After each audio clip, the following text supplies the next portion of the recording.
Today we are meeting the Kent Krueger. He is the author of This Tender Land, a novel you will find in the news section of elefantFest. It's a great book. I know the prose of Kent Krueger for a few years now, because I love The Ordinary Grace, a novel I hope you will read soon. But now we will give you some information and insights about the Tender Land.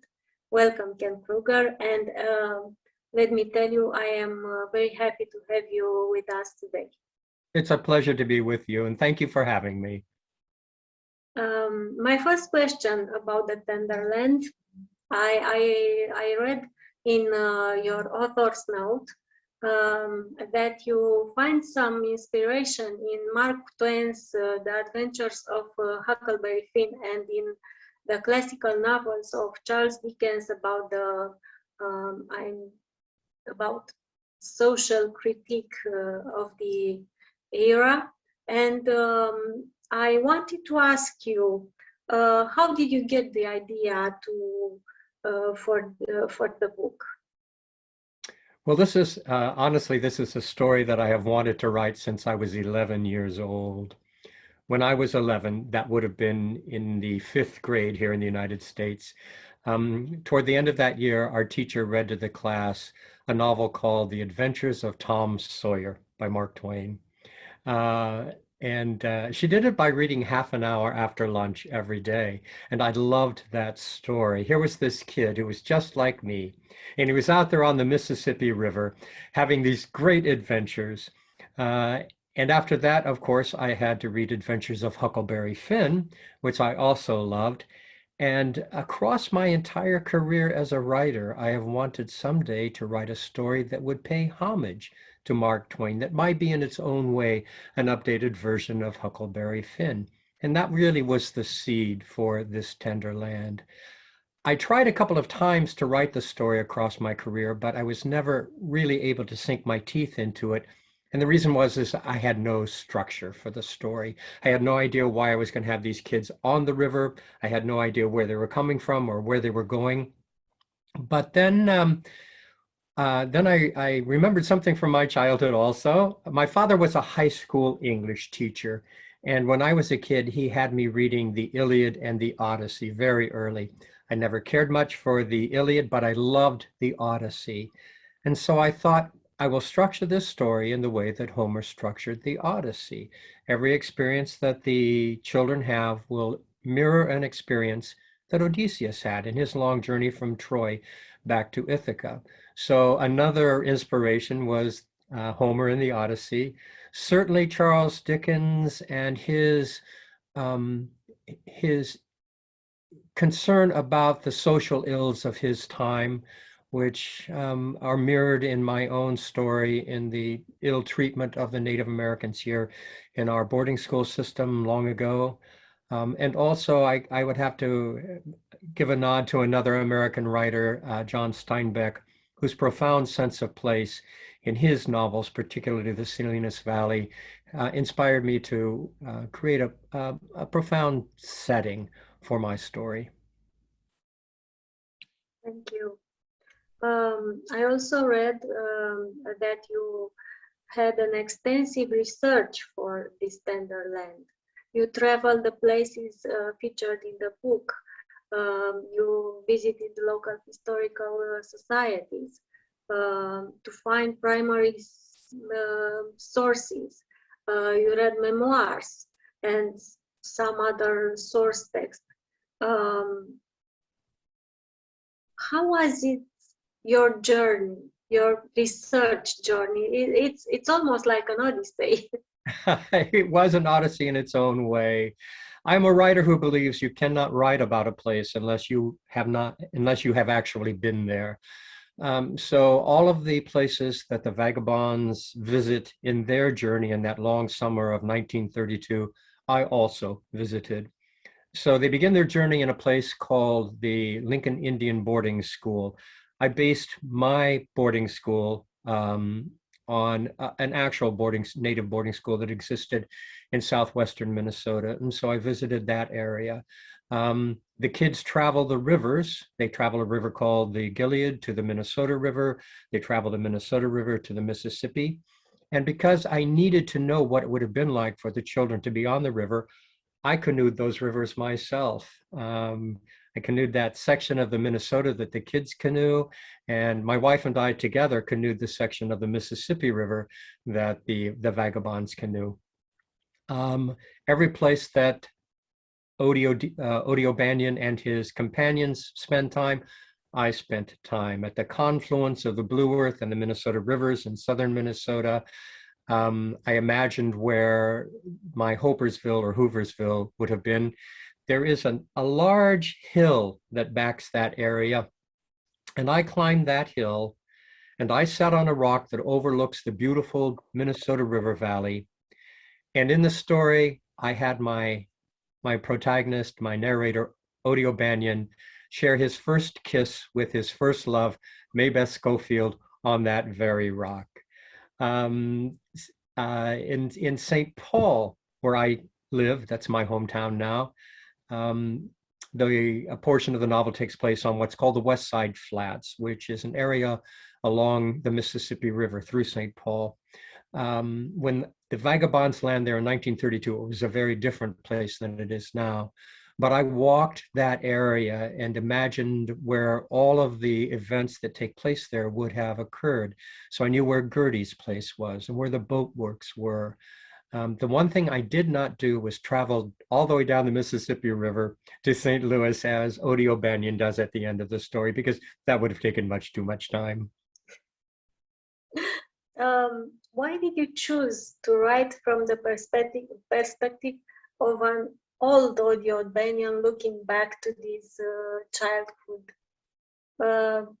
Maybe it was easy to write as a present tense action. I don't know.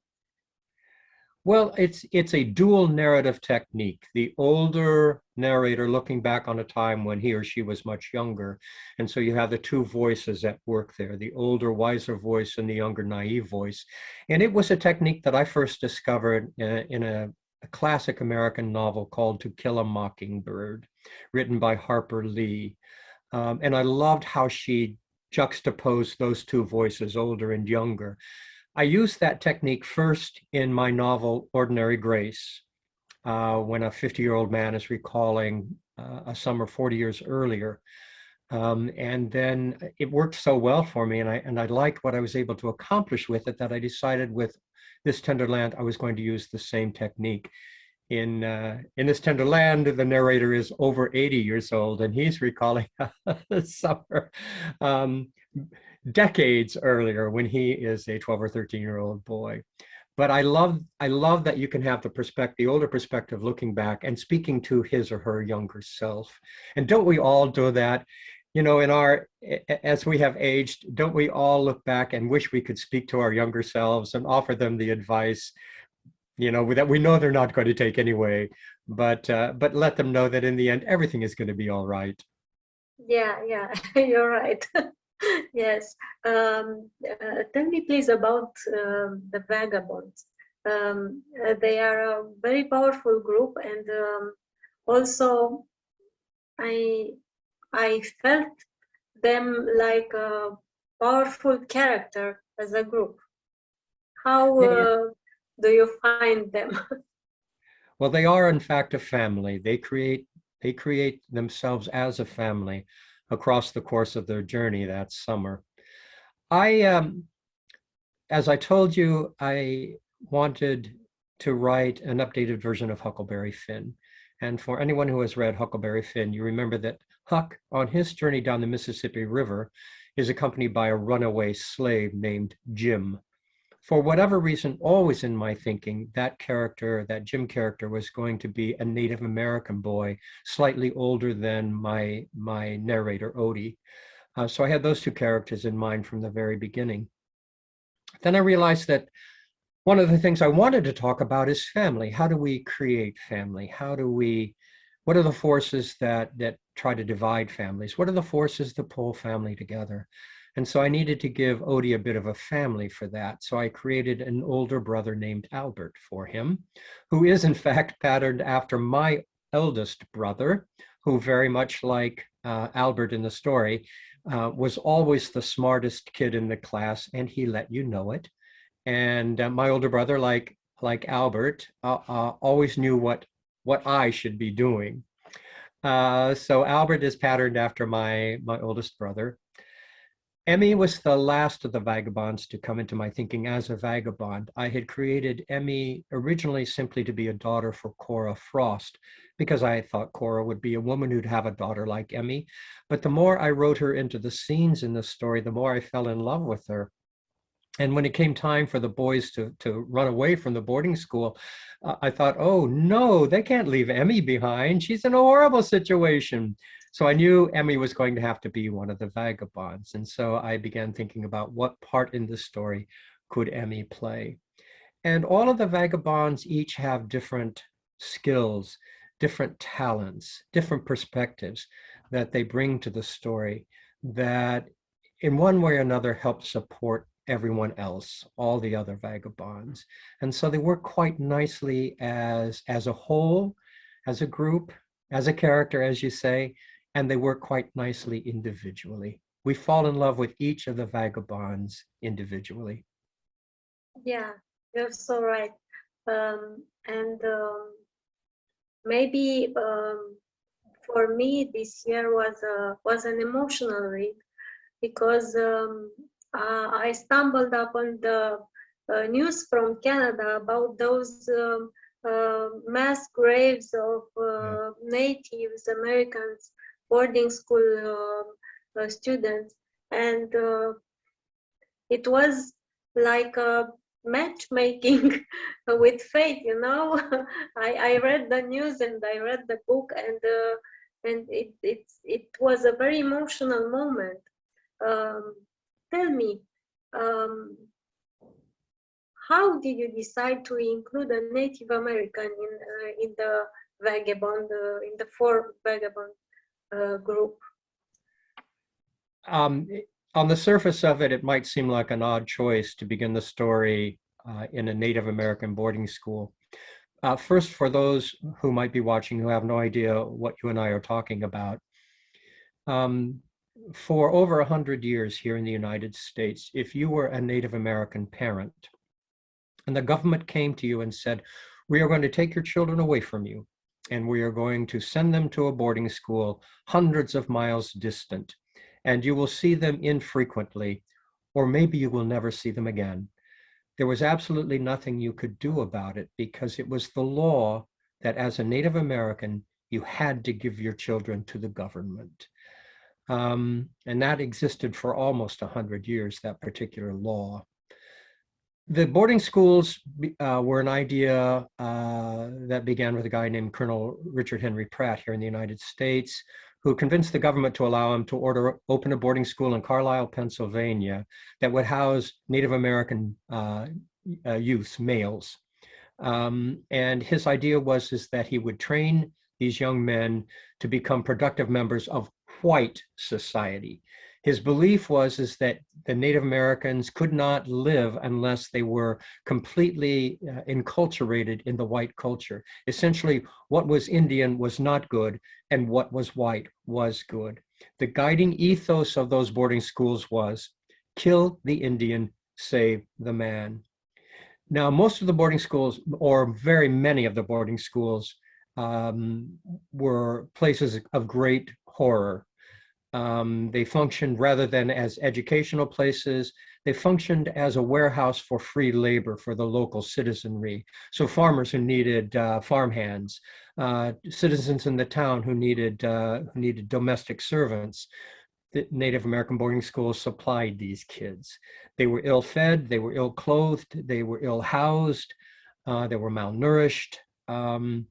And when I was thinking about where I wanted my story to begin, and I was thinking about the Odyssey, if you remember the Odyssey, Odysseus began his long journey in Troy, a place where great horror had occurred. And I couldn't think of a more horrific environment for these children to be leaving than the Native American boarding schools. So that's why I began the story there. And so we go to my next question about history and literature. How much they are linked, and how they are feed each other from time to time. So you get your starting point from Odyssey. You get your starting point from these Native American stories. How do you see this link between history and literature and writing? Well, what happened in the past is infinitely fascinating, because the truth of the past always depends upon the perspective from which it is seen. And histories often tend to be rather dry documents. But if you create a story that embraces a history and offers a personal glimpse of what that history was really all about, I think it has a greater impact on a reader. So I knew I wanted to write a story that was set in the Great Depression for this reason. One of the issues that I wanted to pursue was the question of who we are at heart as human beings, particularly during periods of great privation or periods when great stress is put on our culture, on our society, in the way, for example, that we've been experiencing for the last year and a half with this great pandemic. In these periods, I wondered, are we the kind of people who retreat into ourselves and protect only that which is important to us?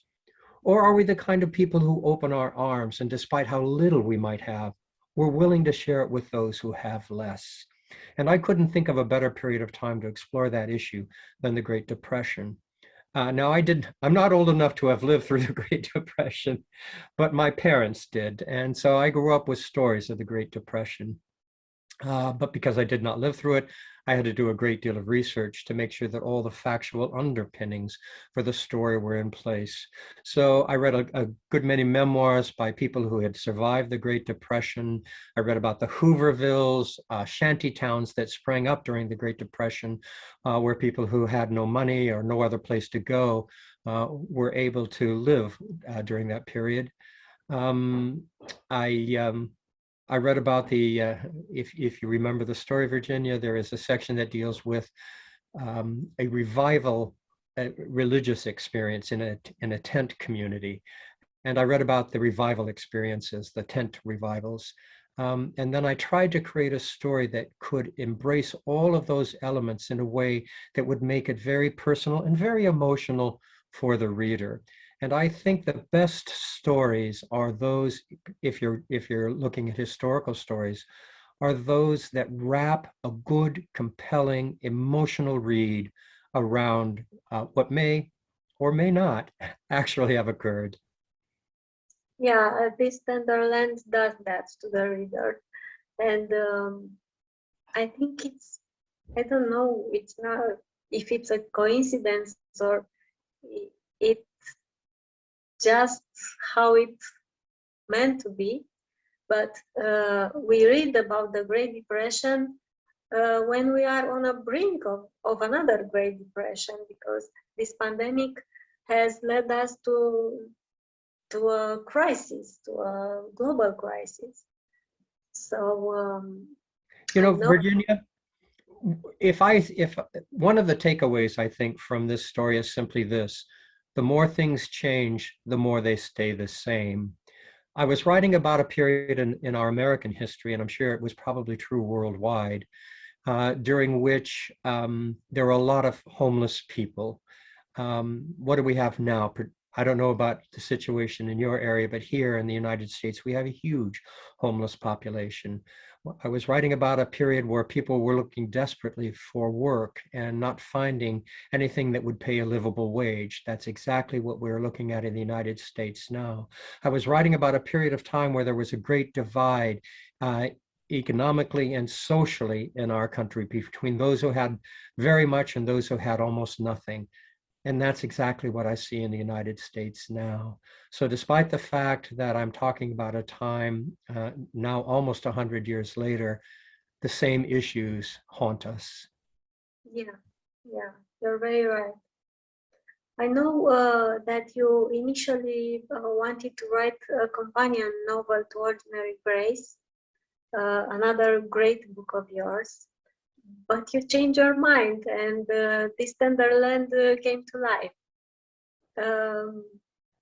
Yeah, would you like to hear okay. that story? Okay. So I wrote, in 2013, I published a novel called Ordinary Grace. When I first proposed that project to my publisher, they didn't want it. In fact, they called me out to New York City in kind of a panic and sat me down and said, Kent, we only want novels in your Cork O'Connor series, which is a mystery series I'd been writing for years.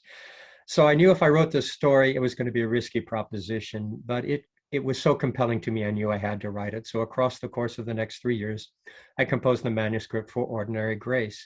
Now, even though my publisher had told me they didn't want it, when I was finished with it, I sent it to my editor at Simon & Schuster. My editor fell in love with it. She said, of course, we're going to publish it, and they did. And Ordinary Grace has had this really remarkable, really gratifying reception from both critics and readers alike. It won tons of awards when it came out. It's been translated into over 24 foreign languages. So far, it's sold more than 1 million copies. And when my publisher saw how well that book was doing, boy, did they want another book just like it. So I signed a contract for a companion novel. I spent the next 2 years writing it. That manuscript actually was contractually due to my publisher 6 years ago. 2 months before that contractual deadline, I set up a meeting in Chicago to talk to my agent about revisions to the piece because there were problems with it. I knew it, she knew it. 2 days before we got together, I sent her a note saying, when we meet, I don't want to talk about how we revise this piece. I want to talk about how we keep it from being published, because it wasn't the story I'd imagined it would be. I had no idea how to make it that story. And frankly, my heart wasn't in it. So here's what was going on. The expectations for that follow-up novel were enormous. And the whole time I was trying to write the story, I just felt crushed by the weight of all those expectations. And really what I was doing was, when I was writing it, was trying to meet everybody else's expectations instead of writing the story that spoke to me from my heart. But as soon as all that weight got lifted off my shoulders and I felt free again, I saw so clearly the story I should have been writing, the story that did speak to me from my heart, that story I'd been wanting to write since I was 11 years old, and that became This Tender Land. Wonderful. You mentioned the mystery series Cork O'Connor. How was writing this kind of standalone novel, This Tender Land and Ordinary Grace, different from writing your mystery series? When you write a mystery is one of the most tightly woven fabrics of storytelling. Everything depends so significantly on everything else in a mystery. And I think the success of a mystery depends largely on the timing of the reveals. When do you give the reader the clues that are going to be necessary to solving the mystery at the heart of the story? So when I write a story in my Cork O'Connor series, I think that story through as completely as I can before I ever put my fingers to the keyboard. At the end of that thinking process, I know how the story begins, I know how it ends, I know who did what to whom and why. But with both Ordinary Grace and This Tender Land, I wanted a different experience. I wanted a more organic experience. I didn't want these to feel like constructs. I wanted them to feel as if they were coming directly from my heart. So going into the writing of both of these novels, I had only a few elements in mind that would be included in the story. And then I let the story, each of these stories, reveal themselves to me as I was writing them. And I have to tell you honestly, they were two of the easiest stories I have ever written. And I think it was because they came from my heart. I didn't have to construct anything. It was all already there for me. Yeah, I must say you write from your heart and you succeed to reach the heart of a reader. But what moves you most in a book? The characters. What happens in a story is always less important than who it happens to.